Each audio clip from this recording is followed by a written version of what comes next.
Hello दोस्तों, हम फिर आ गए थे कहानी प्यार ही संसार है, जिसको लिखा है पूजा ठाकुर जी ने और सक्रेट भी इन्हीं को जाता है। सो दोस्तों, हमारी इस कहानी के पूरे एपिसोड नंबर आपके 42 हो चुके हैं। हम देखते हैं आने वाली कहानी में क्या होता है। शुरू करते हैं कहानी का एपिसोड में 43 और देखते हैं कहानी में क्या होता है।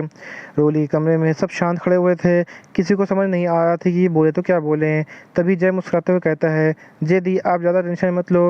वैसे भी प्रेगनेंसी में ज़्यादा टेंशन लेना माँ और बच्चे दोनों के लिए अच्छा नहीं होता। और रही बात इस प्रॉब्लम की, तो ये रोली है ना, सब संभाल लेगी। वैसे भी इसका दिमाग रावण का 10 सर है।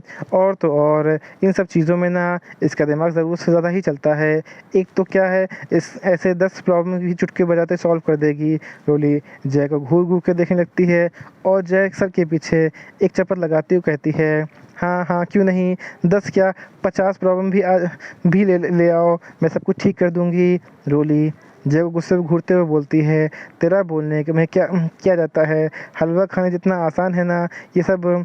तूने तो बोल दिया, पर करना तो मुझे पड़ेगा ना, बेवकूफ़ कहीं का। जिया और कभी वहीं खड़े थे।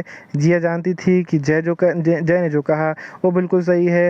रोली वाकई में बहुत इंटेलिजेंट है। अगर वो चाहे तो इस प्रॉब्लम को भी किसी न किसी तरीके से सुलझा ही सकती है। जिया बहुत उम्मीद के साथ रोली की तरफ देखती है। रोली जिया की आंखों में रिक्वेस्ट साफ देख सकती थी। जिया रोली के पास आती और कहती है, प्लीज़ रोली, मैं जानती हूँ जय ने जो कहा वो बिल्कुल सही है। तू चाहे तो इस मुसीबत से हमें बाहर निकाल सकती है। प्लीज़ रोली, इस बार हमारी मदद कर दे। प्लीज़ रोली। कुछ देर तो रोली बहुत बिल्कुल चुप रहती है। फिर थोड़ी देर बाद रोली जिया से कहती है, ठीक है जिया दी, मैं इस बारे में कुछ जल्द ही सोचूंगी। फ़िलहाल आप दोनों जाके अपने हनीमून की तैयारी कीजिए।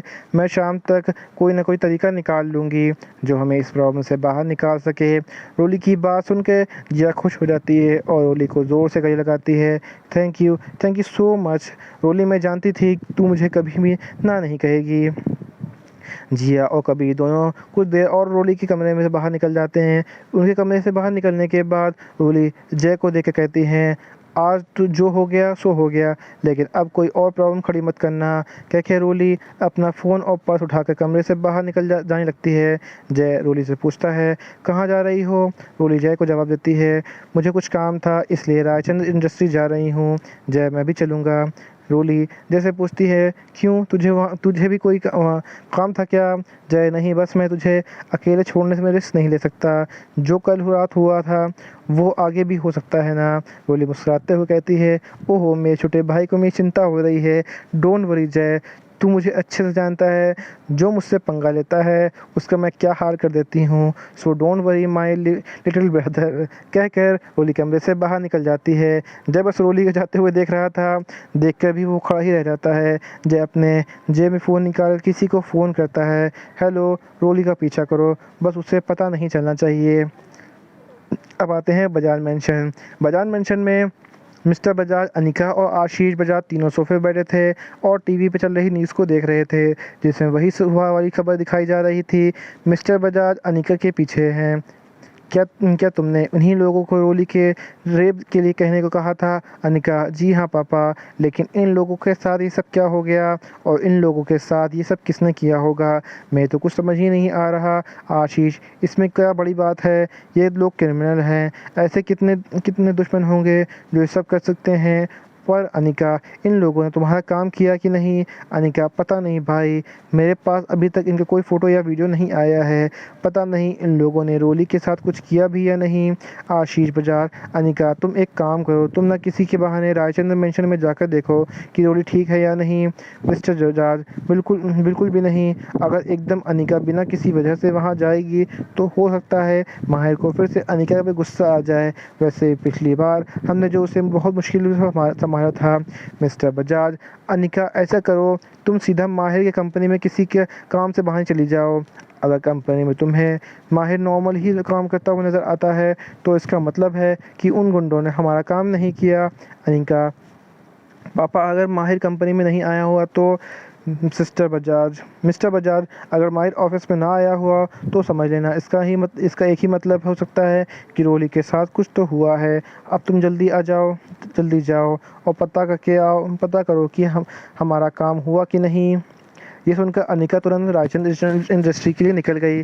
कुछ देर में अनिका की रायचंद इंडस्ट्री के बाहर खड़ी थी।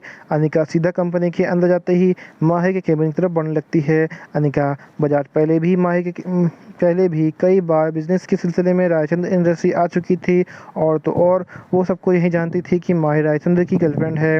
ये सब ये जानते थे कि बजाज और रायचंद फैमिली एक दूसरे काफ़ी करीब है, तो अनिका बजाज के साथ सच भी हो सकती थी। इसलिए किसी ने भी अनिका को किसी चीज़ के लिए रोका नहीं था। यहीं पे कहानी का एपिसोड नंबर आपका 43 कंप्लीट होता है। सो दोस्तों, मुझे लगता वक्त है तो मैं इसी में कहानी का एपिसोड नंबर 44 ऐड करता हूँ और देखता हूँ कहानी में क्या होता है। शुरू करते हैं कहानी का एपिसोड नंबर 44। अनिका माहिर के केबिन के बाहर खड़ी थी। थोड़ी देर सोचने के बाद अनिका माहिर के केबिन को नॉक करती है, लेकिन जब अंदर से कोई आवाज़ नहीं आती तो अनिका सीधा माहिर केबिन में घुस जाती है। माहिर अपने केबिन में नहीं था, जो एकदम खाली था। ये देखकर अनिका मन में बहुत खुश होती है।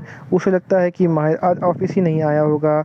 हो ना हो उन गुंडों ने रोली के साथ बहुत बुरा हाल किया होगा, और हो सकता है कि इस वक्त रोली हॉस्पिटल में एडमिट हो और माहिर भी उसके साथ हॉस्पिटल में ही होगा। चाहे जो भी हो, अभी उन दोनों की तो शादी हुई है। माहिर अभी तो रोली को नहीं छोड़ सकता।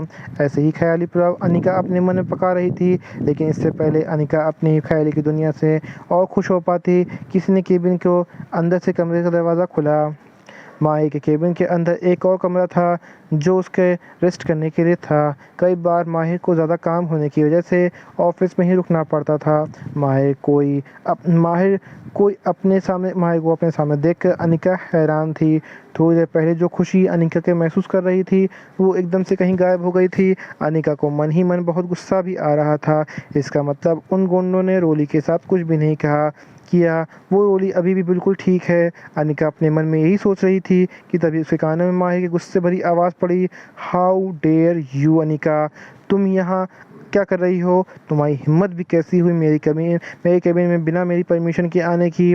माहिर का ऐसा गुस्सा देखकर अनिका डर जाती है। वो जानती थी कि उसका यूँ बार बार आना माहिर को बिल्कुल पसंद नहीं, और माहिर का गुस्सा कितना ख़राब है ये अनिका को बहुत अच्छे से जानती थी। अनिका हिम्मत जुटाकर माहिर से कहती है, वो माहिर, मुझे यहाँ ऑफिस में कुछ काम था, इसलिए मैं यहाँ आई थी, तो सोचा जाते जाते मैं तुमसे ही मिल लूँ। माहिर अनिका की कोई बात नहीं सुने बिना ही कहता है, गेट आउट, अभी के अभी मेरे केबिन से बाहर निकल जाओ। माहिर का अपने प्रति ऐसा रवैया देखकर अनिका को बहुत गुस्सा आता है, और वो माहिर को बहुत पसंद करती थी, लेकिन माहिर हमेशा उसे ऐसे नज़रअंदाज करता था जैसे वो इस दुनिया में ही ना हो। अनिका हिम्मत जुटाकर माहिर से कहती है, माहिर, हम दोनों बचपन के दोस्त हैं और साथ में काम भी करते हैं। क्या तुम मुझ पे थोड़ा और अच्छे से बात नहीं कर सकते हो? माहिर, ना ना, बिल्कुल भी नहीं, और हम कभी दोस्त नहीं थे और ना ही हैं। और रही बात मैं तुमसे अच्छे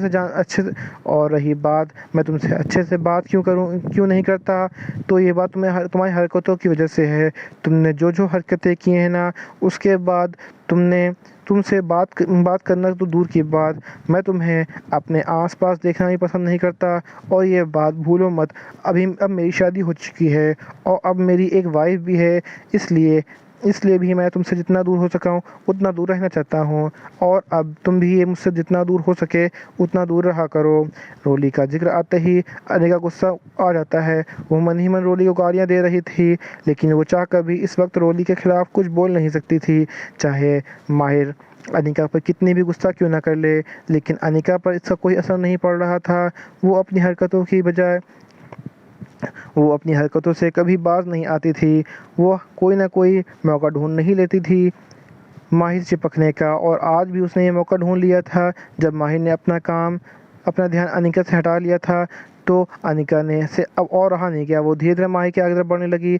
माहिर का ध्यान इस वक्त अनिका पर नहीं था, इसलिए अनिका ने मौके का फ़ायदा उठाते हुए माहिर को पीछे से गले लगा लिया और कहने लगी, माहिर, मैं तुमसे बहुत प्यार करती हूँ, मैं तुम्हारे बिना नहीं रह सकती। और वो बोली, रोली, वो तुमसे प्यार भी नहीं करती, प्लीज़ माहिर, उस रोली को छोड़ दो और मेरे हो जाओ, तुम जो कहोगे वो मैं करूँगी। माहिर को इस वक्त अनिका को बहुत गुस्सा आ रहा था।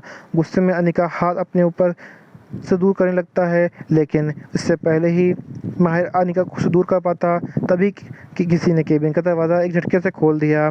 केबिन का दरवाज़ा एक झटके से खुलने की वजह से अनिका एकदम से लड़खड़ा जाती है और अनिका को इस समय बहुत गुस्सा आ रहा था। वो बिना देखे दरवाजे पे कौन खड़ा है अनिका चिल्ला के बोलती है, तुम्हारी हिम्मत कैसे हुआ बिना नॉक किए केबिन के अंदर आने की। इससे पहले अनिका आगे कुछ बोल पाती, उसकी नज़र सामने खड़ी बेहद खूबसूरत लड़की पे गई, जिसे देख के अनिका वहीं की वहीं जम गई और उसके मुंह से एकदम निकल गया, रोली तुम यहाँ। रोली को एकदम वहाँ देख के अनिका नहीं बल्कि माहिर भी उतना हैरान था। उसे इस वक्त रोली से डर लग रहा था। इस वक्त ना जाने क्यों रोली उसके बारे में क्या सोच रही होगी। माहिर को इस समय जितना डर रोली से लग रहा था, उससे कहीं ज़्यादा गुस्सा माहिर को अनिका पे आ रहा था। अगर इस वक्त माहिर का बस चलता तो वो अभी के अभी अनिका के टुकड़े टुकड़े करवा चुका होता। यहीं पे कहानी का एपिसोड नंबर आपका 44 कंप्लीट होता है। सो दोस्तों, आपको एपिसोड नंबर 44 कैसा लगा हमें कमेंट करके ज़रूर बताइएगा। कहानी का आसान से भाग जो कुछ समझ में ना आया हो, आपको और पता लगा हो तो भी हमें कमेंट करके ज़रूर बताइए। कहानी अच्छी लगी तो उसको लाइक कीजिएगा, शेयर कीजिएगा, चैनल को सब्सक्राइब करिएगा ताकि आपको हमारे आने वाली अगली वीडियो अब तक आसानी से पहुँच सके। तो दोस्तों, हम फिर मिलेंगे एक नई वीडियो के साथ, एक नए एपिसोड के साथ। तब तक के लिए मुझे इजाज़त दीजिए। धन्यवाद दोस्तों।